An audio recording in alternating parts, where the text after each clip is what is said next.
Ah, cool! Super Mario Land 2, the one I've been wanting for a while now. Open this tiny one. Hi, Taylor T. Carlson. I'm back with another video for you. I just posted a video not too long ago about ranking my favorite video game, birthday, and Christmas gifts that I've ever gotten. When I was making that list and narrowing it down to the top 10, I actually had several entries left over that didn't make the list, so this is essentially going to be a lot of the clips that didn't make it into the top 10. Unlike that video, these are not ranked. I'm just presenting these in chronological order of when I got them, so this isn't really a top 10 or anything like that, but in either event, let's go ahead and get started. You just saw me opening Super Mario Land 2 for the original Game Boy. I believe that was actually the Player's Choice reissue. So, next thing on the list here is Fantasy Zone for the NES. This was one of those unlicensed Tengen games, but fantastic side-scrolling shooter. You play as Opa Opa, a living spaceship. You can buy items to upgrade Opa Opa, including your firepower, your bombs. You can buy extra lives. You can buy bigger wings and engines to fly faster. It's a little offbeat, but it's a lot of fun. Definitely one of the first major entries in the cute-em-up genre. I actually did a review for this game on the channel a while back.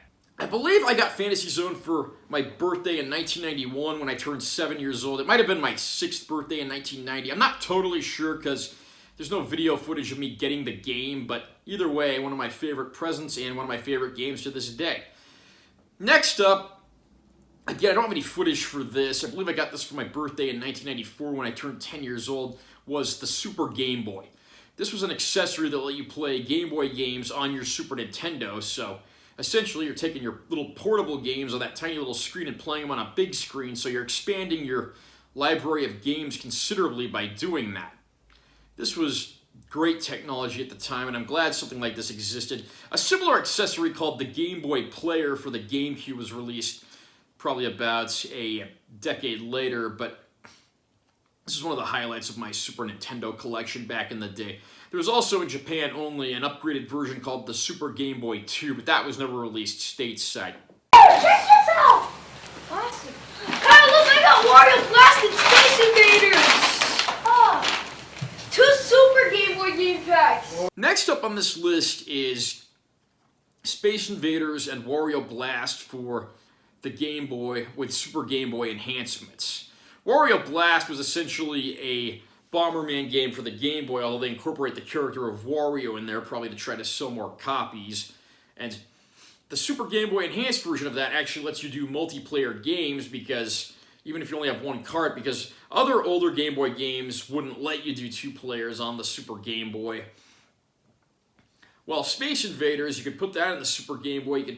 You could play the Super Game Boy Enhanced version of the Game Boy game, or you could play an entirely new Super Nintendo version of the game, which actually sounded and played much better, which was a very nice bonus. Both of these were nice additions to my Game Boy collection. I'm glad I got them for Christmas that year. Alright, a copy of Goldeneye! No way. Next up, in 1997 for Christmas, I got Goldeneye by Rareware for the Nintendo 64. The game that really unleashed objective-based first-person shooters on home console systems. One of my favorite games of all time, largely because of the multiplayer mode, which I spent hours playing back in the day with all kinds of friends and family members. This is one of those games that I wish would get reissued, but the legal issues regarding this one are probably such a nightmare that we'll probably never see that happen, sadly. Oh wow, a Game Boy Color! Oh, you can quit now. That's the only thing you wanted. Going down the list, Christmas of 1998, I got my Game Boy Color. For years and years, I had Game Boy systems that I always took on road trips, and the Game Boy Color took things to the next level. And it's always good to have great portable games, and with the Game Boy Color, Nintendo continued their ongoing quality handheld systems, and they stayed the dominant name in the market when it came to handheld gaming. I had all kinds of Game Boy Color games back in the day, and one of my favorite gifts, of course. I guess he's right. See? Okay. For my birthday in 1999, one of my favorite things I got was Super Smash Brothers. Finally, a way to see how all these Nintendo characters would fare if they fought against each other in a battle royale. As far as multiplayer goes, there's really no finer game, and to this day, the Smash Brothers games remain the favorite of many a gamer. This is where it all began, and from the beginning, it was a fantastic series. Whoa, Legacy of Darkness. Alright, we can quit now. This is the thing I wanted the most. Is that what you thought was in there? Christmas of 1999, following that up, I got Castlevania Legacy of Darkness. I know people like to rip on the N64 Castlevanias, but this was essentially an upgraded version of Castlevania 64, which had come out earlier in the years, adding more playable characters, new environments, and quite a few upgrades. I actually quite enjoyed this game. Maybe it hasn't aged as well as some of the 2D Castlevania titles, but it's still a personal favorite, and I like to go back and play it every chance I get. Unfortunately, I don't own a copy right now, but maybe I'll see if there's some way out there that I can get my hands on this one and play it again. Let's see. Whoa!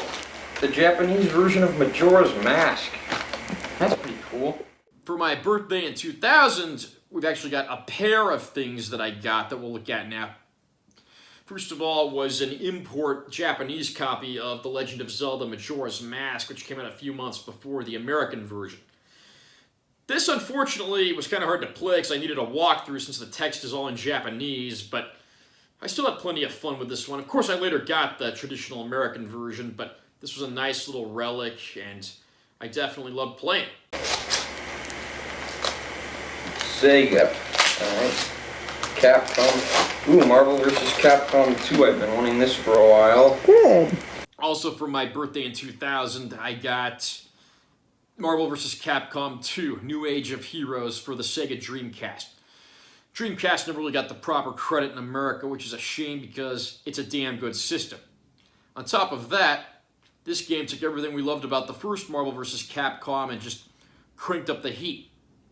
All kinds of characters from both franchises. So you got Capcom, you got series like Mega Man, Street Fighter, Darkstalkers, everything in between.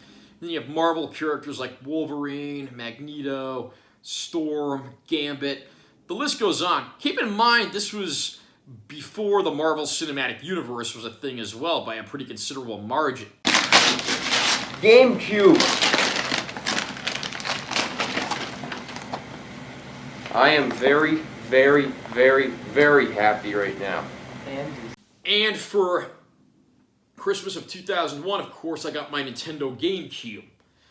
This was one of those systems that didn't really make the same impact as a lot of Nintendo systems, but I still think it's a very good system that spawned many good games. Those Star Wars Rogue Squadron games on there are some of my favorites, and of course you have the obligatory Mario and Zelda titles, and those don't disappoint either. What's your favorite video game gift that you've ever received? Tell me down below in the comments section. Let me know what you think. Also remember to like this video if you found it helpful or interesting. I'm Taylor T. Carlson. I'll see you next time.